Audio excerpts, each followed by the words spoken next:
Hi, happy winter solstice. Thank you for joining me for this Akashic card reading, where I have access to the Akashic Records and the higher vibration of my spirit team. And who knows, maybe Odin and Freya will show up for this winter solstice reading too. So, winter solstice is the longest night of the year. It is a time to face the shadow, face the darkness, not with fear or judgment, but to shine our light on it. It's the reminder that even in the darkest times, there is still light that comes, right? Darkest before the dawn. And this is one of those dark times where we can go inward, reflect, and embrace our shadow, to integrate it, to heal it, not to simply reject it and continue to hide from it.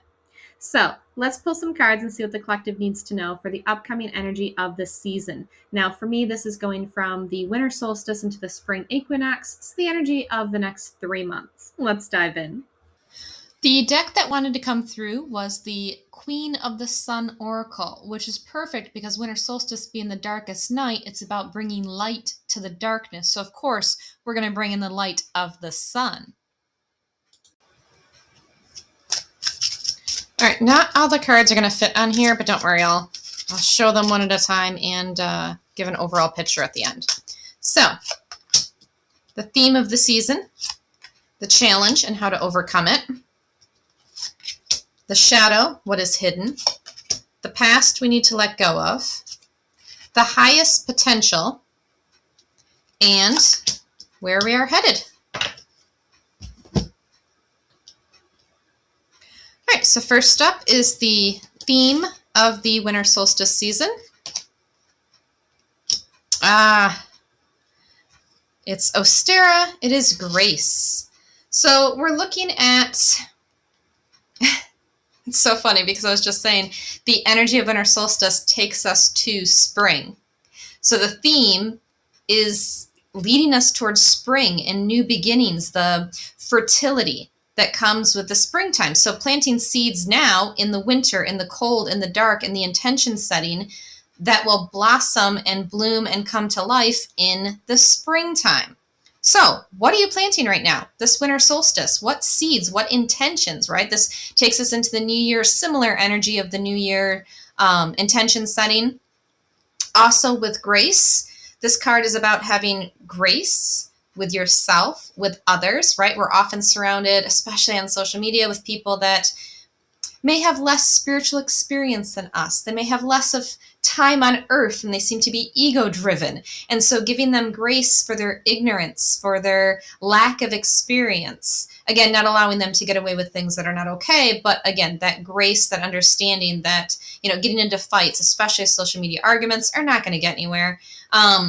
Giving grace to people at this time of year, what is hard and struggle emotionally for a lot of people that struggle with depression or grief and loss of loved ones, and financial strain and feeling like they can't keep up with society expectations of what the season is like, forgetting that the true meaning is simply about the gratitude, spending time with family and friends, creating memories. It's not about the physical, material items. Giving yourself grace that if this time of year is hard for you, then slow down. Tell people, no, I can't attend that event. I don't have the energy for that. I don't have the emotional capacity for that. Or simply, no, that doesn't really light me up. Not doing it. It's okay to say no and have those boundaries, to give yourself grace, to rest, to grieve, to, cry. If this is a hard time for you because you're missing people, then by all means, give yourself the grace of self-compassion and rest until you feel renewed, until you feel the energy of spring. And that may be a couple weeks. It may not be the full 3 months. It might just be like, you know what, December's really hard. Let me get through the holidays. I know for my mom, her mom passed away on New Year's Day. So again, just these memories, these reminders of loss and sadness, and then trying to celebrate, and it can be difficult. So give yourself grace. It could be a month or two before you feel energized and spring-like and renewal and all of that.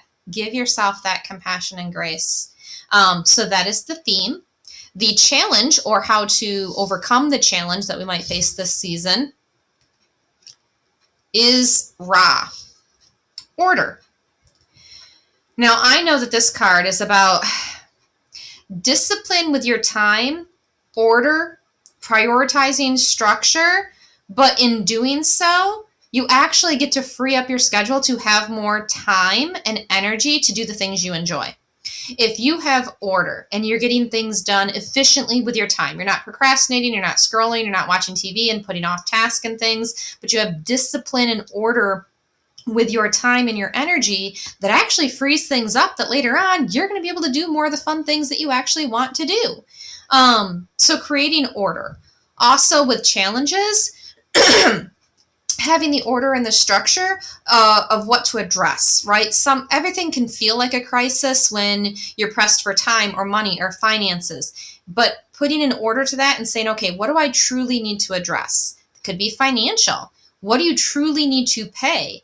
Yes, it might be nice to attend these events, or take your family to these expensive outings, or buy these expensive gifts for your kids, but your order of priority for even your money might be, gotta pay bills first. Not worth going in debt, putting on a credit card, paying interest and everything just for a temporary experience, when you can do so many things for free. Simply watching movies together, baking cookies, creating traditions and memories, decorating the tree, going for walks, even if you don't celebrate, traditional Christmas, but other holidays and such. It's about spending time together.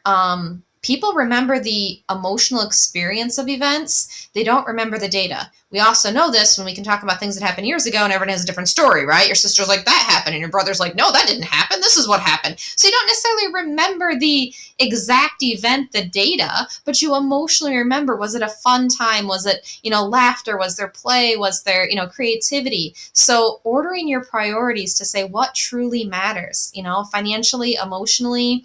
Who are you choosing to spend time with? Are you going to events that don't really fill you up, that are draining you, right? Give yourself grace to say, I need boundaries. I need to say no. I need to rest. And so giving an order to where you're spending your time, especially if you're working through the holidays, if that's your career and you're required to, then you have a limited amount of time. So it's like, well, I'm sorry, I'm not attending that. I only have 2 days off, and I'm going to spend it with my family or the people that, I care about. Not, a second cousin's, distant, why are we even buying a gift for them? When was the last time they even came to our house? Any of that kind of stuff. And also taking you into the new year. So as this energy takes us up into springtime, what are you doing with your time, your discipline, with your schedule? Prioritizing your physical health, taking care of yourself, exercising, eating right. Like, we often overindulge in the holidays, but it's about getting that order back to say, okay, we had a moment that was really good. It was a splurge. It was great. Now let's get back into the order, the discipline of, again, taking care of your physical health. Because if you take care of your physical health, the discipline of diet and exercise that feels good to your body, you will have more energy, more time. Versus if you don't, then you're sick, you're laid up, you're missing work, you're in bed for a week, now your finances are low. Like, all the things that come from not having order and discipline in your schedule, your routine, and the ways of taking care of yourself. So this can apply whatever area of your life that, is standing out to you, that you're like, career, yep, I gotta have better discipline. Maybe you're taking work home and not having good boundaries, or your diet, your exercise, your relationships, what you're saying yes to. So discipline with your time, your energy, ordering priorities will actually free up your energy to do more of the fun stuff that you enjoy. Will give you more of that life force, sun energy. Up next is the shadow, the things that is unseen that we're going to shine light on. The truth in the shadows, right? That is where you're going to find most of your truth. She is taking off the mask. She is no longer hiding herself. So it's not about finding something externally that's true, such as, looking at social media, politics, events in the world, family, looking at, those distractions of the external truths. But actually taking off the mask to you, to what is your truth? What have you been hiding? Where have you not been honest with yourself or other people? You've been putting on this mask because this is what others expect of you. Society expects of you, these roles that you have to play, these boxes you have to check to prove that you're an adult, or you've earned your way, or you've earned love and respect, and any of that stuff that's not even true. So taking off the mask and seeing your own truth. Looking in the mirror, the truth in the shadow is yours. It's personal. What have you been hiding or denying? Are you, truly happy when you're in your job, your relationship? Where aren't you being honest with yourself? Take off the mask, and look truthfully, not with fear, not with judgment. That's the biggest thing. You take off the mask and you're like, oh my gosh, I can see all my flaws when my mask is removed. It's not about the flaws. It's about integrating every part of yourself. And we are human. We get jealous. We get envious. We, feel like we want revenge. What you act upon determines who you are as a person, but simply feeling it is not wrong. Like, oh man, I wish that person cut me off in traffic. Well, I hope they get a red light. I mean, like, there's no harm in that. We don't want to stay stuck there, but we have moments of, again, humanity is all of it. The light, the shadow, the dark, the good, the bad, whatever you want to label it. It's all just human experience. Grief is another one, especially during the holiday season and in the winter when things have calmed down and you're going within. It's the truth of what do you actually feel, like allow yourself instead of just, oh, everyone's celebrating. I got to shove my shit down so I can be happy. And I don't want to be a downer at this party or this event or whatever. No, the truth is maybe you're grieving, you're sad, you're, disappointed. Like allow yourself to feel that. There's no harm in that. All right, so the past that we're letting go of. Literally, it's Yule. I'm sorry. That is funny to me. It is the Odin card, and I literally said Odin might pop in. Well, there we go. So, all right. This is Odin. This is Yule. But the past that we're letting go of, for me, the message when Odin comes through, which is why he showed up for me to tell you, because this is my message. It's not about this card. Yes, it's a wonderful card of hope and this and that, but Odin, for me, stop self-sacrificing. The story of Odin is the sacrifice he gave, right? He gave up his eye. And yes, this isn't exactly Odin on this card. It's representing Yule and Father Christmas and the original and all the things. But I am telling you, this is my Odin card with the ravens. It's Odin. I'm just telling you. He's coming through right now and he's saying, what was he willing to sacrifice, right? He was willing to sacrifice his eyeball to have the all-seeing eye, to have the power of foresight. He hung upside down, bleeding out at the tree of Yggdrasil and to honor the fates so that, again, he would have all this prophecy and knowledge and wisdom and, like, to be a good ruler and all the things he sacrificed. But what he comes through to tell me, which is why I'm here to tell you, what you are releasing is you're self-sacrificing. You have sacrificed enough. Two messages. You have sacrificed enough. Stop sacrificing and bleeding out for people who would not hand you a Band-Aid. Why are you saying yes and prioritizing things for people, money, what you're spending it on? If they don't appreciate you, if they don't value you, if it's not a two-way street, and I'm not saying you do things to get something in return, but relationships are a two-way street. If you are giving more than you are getting back, and you're always showing up for people, but when you ask them to be there for you, they're like, oh, I'm sorry, I can't, I'm busy, then that's not an equal relationship. It's not an equal friendship or family, and then you shouldn't be prioritizing them. That's not a good use of your energy. So stop self-sacrificing for other people, bleeding out for people who would not give you a Band-Aid, would not be there for you, would not help you. Stop doing that. Stop self-sacrificing to your job, right? That doesn't give a crap. You have to take care of yourself. And I work with a lot of corrections officers whose jobs run them to the ground, make them work 16-hour shifts, mandate them, don't care that they need sleep, that they need time with their family, that they need to eat healthy meals, and they just work them like they're robots who should not have feelings. Shove it down, don't care. Oh, sorry, you saw a death, you're traumatized, take 5 and come back. Like, they don't respect that. So again, sacrificing to your job, and that can be any job. I mean, even therapists, who don't have good boundaries, that are giving to their clients and sacrificing their time and their energy to always show up for them. Like, it's anything, but that's just my experience with it. The other message would be, what are you willing to sacrifice to gain, right? Like, sometimes we have to give up streaming a show for an entire weekend to go to the gym and take care of our physical health, right? Like, we have to sacrifice some of those quick pleasures, like, oh man, this cheesecake is amazing, but I have to sacrifice it because it's for the greater good, because it's worth having physical good health and energy in the long term.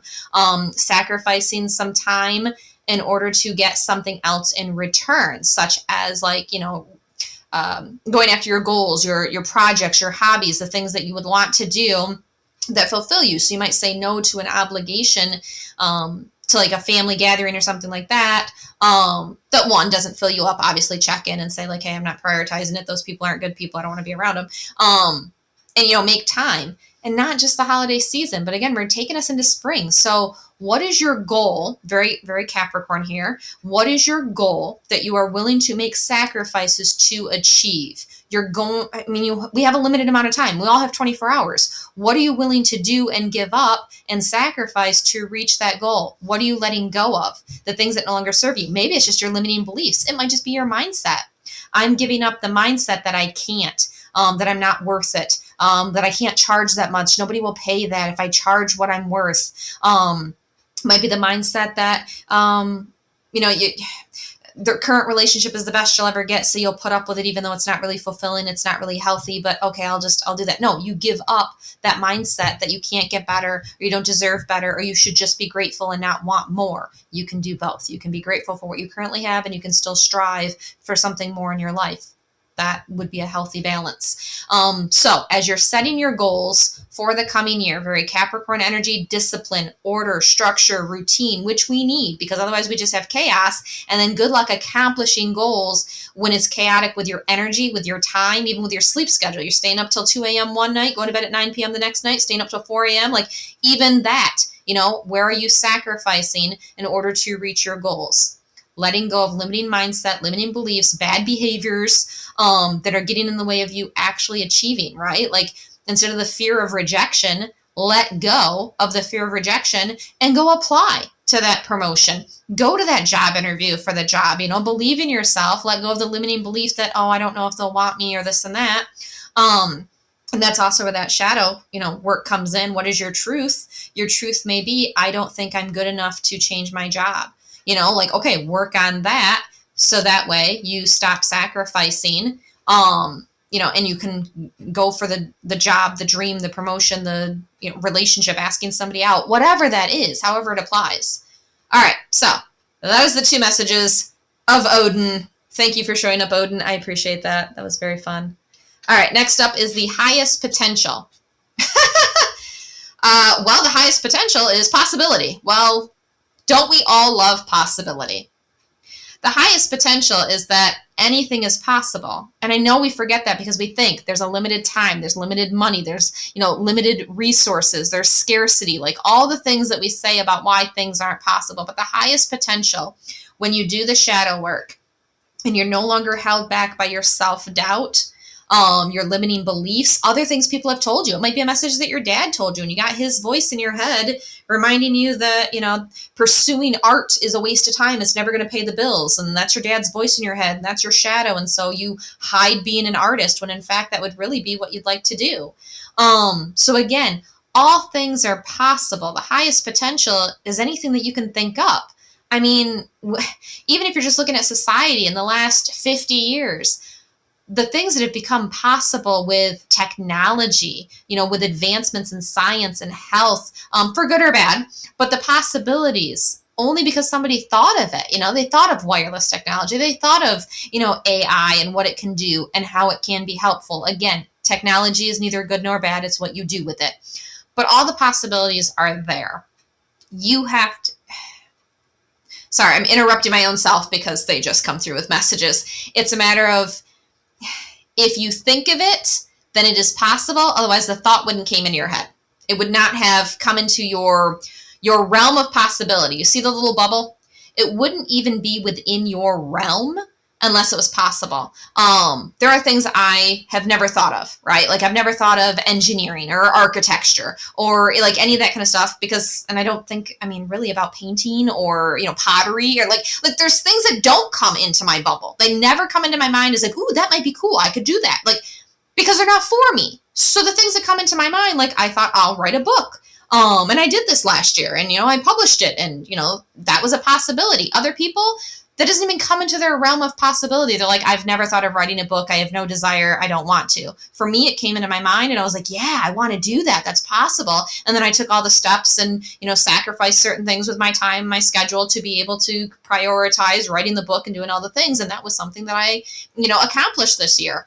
And now I've got the next thing with my spiritual business and the Akashic course. And, not everybody thinks about teaching a course, or if they do, it's in completely different topics. Like, I can do Reiki.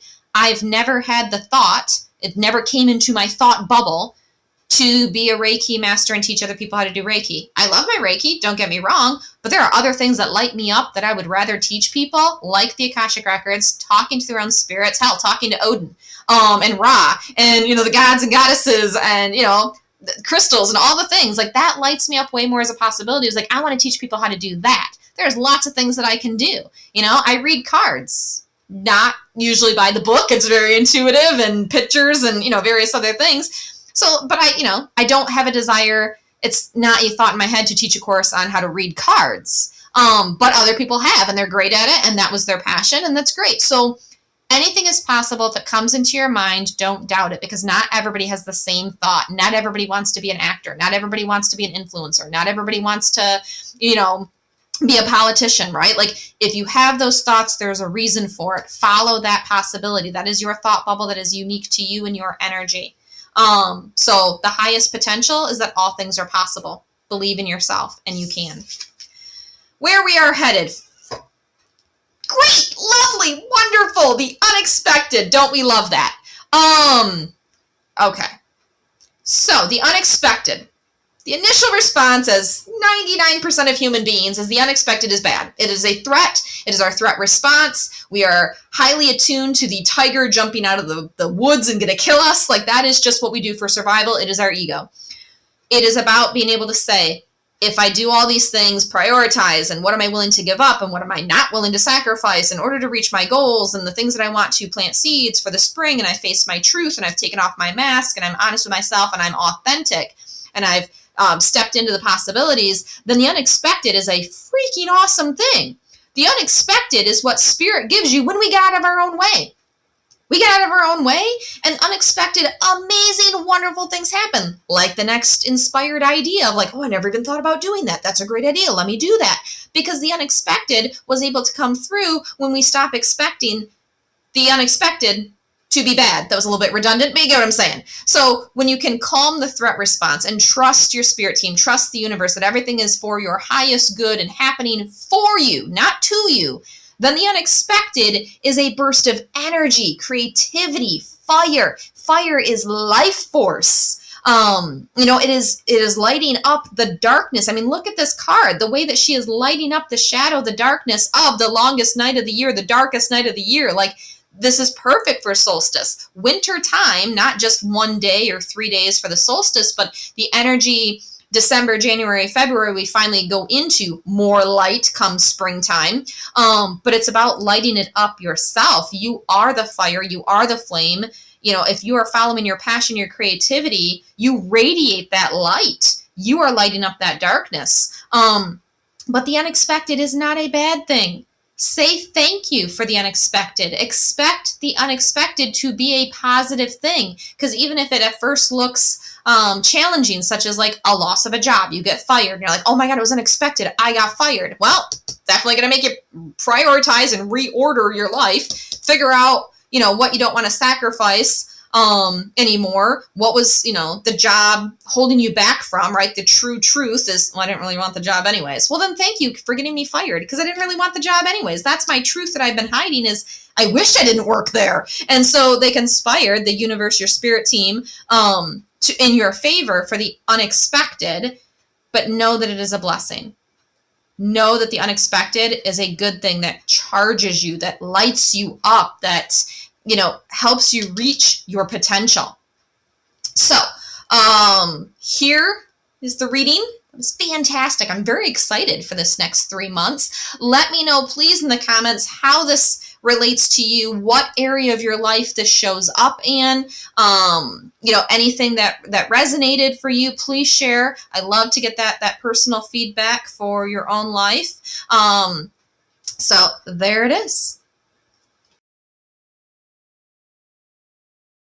If you're looking for your own personal winter solstice reading, or for the year ahead, so you know what the possibilities are in store for you and how to structure your time and routine to make them happen, then check out the link in the description and book your intuitive reading today. And if you want to access the Akashic Records so you can get your own messages from your spirit team, or hey, talk to Odin yourself, then check out my upcoming Akashic course. More information is in the description.